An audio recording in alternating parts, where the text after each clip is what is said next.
Hello friends, welcome back to my channel রূপসাস creation. এতদিন ধরে আমার চ্যানেলে তোমরা যা যা ক্লে জুয়েলারি সেট দেখেছো, সেই সবগুলো সেটের মধ্যে আজকের সেটটা সব থেকে ইজি হতে চলেছে। তোমাদের সবার খুবই চেনা একটা ফুল অপরাজিতা। ক্লের কাজটা আমি আগের দিন রাতে কমপ্লিট করে রেখেছিলাম, যাতে পরের দিন সকালবেলায় এই ফুলগুলোয় রং করার ভিডিও আর সেটটা কিভাবে রেডি করলাম তার ভিডিও আমি ইজিলি তোমাদের সাথে শেয়ার করতে পারি। ফুলগুলো যখন রেডি করেছি তখন আরেকটু চালাকি করে আমি পেছনে টার্সেলটাও অ্যাড করে নিয়েছি, না হলে আবার টার্সেলে দেওয়া ক্লেটা শুকাতে আরো একদিন টাইম লাগতো। তবে এখানে ফুলটা ছোটর মধ্যে ছিল, তার জন্যই আমি টার্সেলটা অ্যাড করে নিতে পেরেছি। বড় লকেট বা লং নেক পিসের ক্ষেত্রে সেটা একদমই তোমরা করবে না, তার কারণ হচ্ছে একটাই, ক্লের কাজগুলো যখন তোমরা রং করতে যাবে সেই রং কিন্তু টার্সেলে লেগে যেতে পারে, তখন জিনিসটা আরো খারাপ হয়ে যাবে। খুব দরকার না থাকলে ক্লে জুয়েলারিতে রং করার আগে কোনো টার্সেল লাগাবে না। অনেকেরই প্রশ্ন থাকে টার্সেলের জন্য কি সুতো ব্যবহার করি।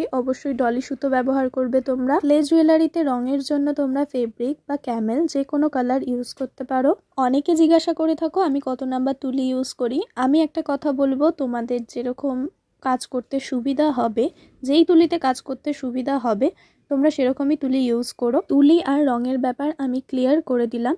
এবার আসি ভার্নিশ নিয়ে। ক্লে জুয়েলারিতে কিরম ভাবে ভার্নিশ করবে, কি ভার্নিশ অ্যাপ্লাই করবে তার ডিটেলস ভিডিও আমি অনেকদিন আগেই আমার চ্যানেলে আপলোড করে দিয়েছি। ক্লে জুয়েলারিতে কিভাবে টার্সেল অ্যাড করতে হয় তারও ভিডিও কিন্তু অলরেডি আমার চ্যানেলে আপলোড হয়ে গেছে।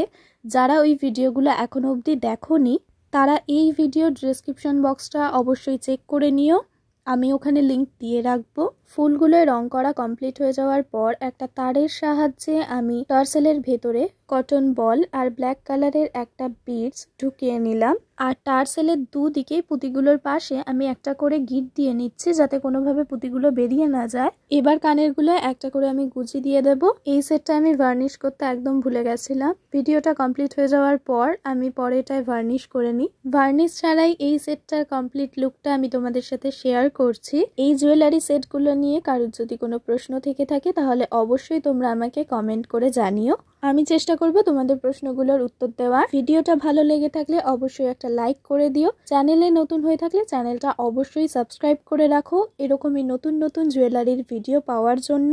দেখা হচ্ছে খুব তাড়াতাড়ি নতুন কোনো জুয়েলারির ভিডিও নিয়ে। ততদিন সবাই ভালো থেকো এবং সুস্থ থেকো। টাটা।